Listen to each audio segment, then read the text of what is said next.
Alrighty guys, this is going to be a brief video to better explain the annotated bibliography, that requirement in your final portfolio. So normally when you think of the word bibliography, you think of a list of citations. That's when you have all the information that goes into the text's kind of, origins, its writer, its publisher, the year it was, written, and then what pages from the text you're using. You should be familiar with citations by now in your English career. Annotations are the paragraphs that explain how you use the citation in the writing of your essay. And I'm sure some of you have written some annotated bibliographies in your English career. Some of you may be fans of them. Some of you may not be fans of them.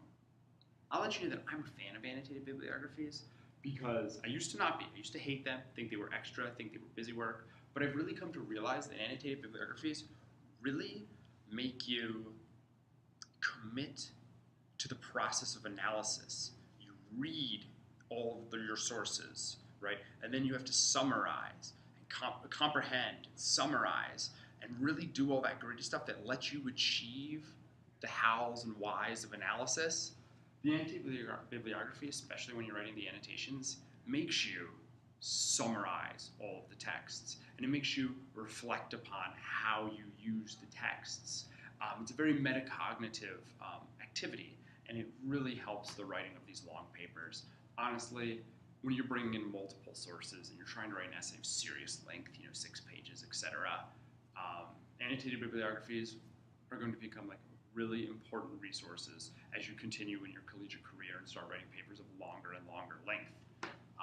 So those are the two facets of an annotated bibliography, and there's examples on the site, so feel free to access those. You need to have at least 3 sources on your annotated bibliography: the Joseph Campbell source, the comic you're blending with it, and the scholarly article as previously discussed in the other video. Now, I've provided actual chapters from Campbell's seminal book, The Hero of a Thousand Faces. So if you're going to use Campbell, go right to the source. Use Campbell. Use his own words. The Action Philosopher's comic is useful in getting an overview of Campbell's theories, but you read his actual words, get it straight from the horse's mouth. It can only help. So I've provided some Campbell, but if that doesn't tickle your pickle and you have Myths to Live By or The Mask of God or other Campbell sources at your house because you just love reading Campbell on cool winter nights, then go ahead and use that too. But try to use real Campbell, not just derivative secondary sources like Action Philosophers is. So Campbell, the comic is going to be Ultimate Spider-Man, Martiano. So go ahead and use one of those comic books, and then the scholarly article, which we're going to find online through the prestigious databases. If you want to use Action Philosophers because that really helped you better understand Freud and Jung, go ahead and list that in your annotated bibliography. Maybe in your research you read 2 or 3 scholarly articles. You only need to cite one, but shucks, go ahead and list the other ones.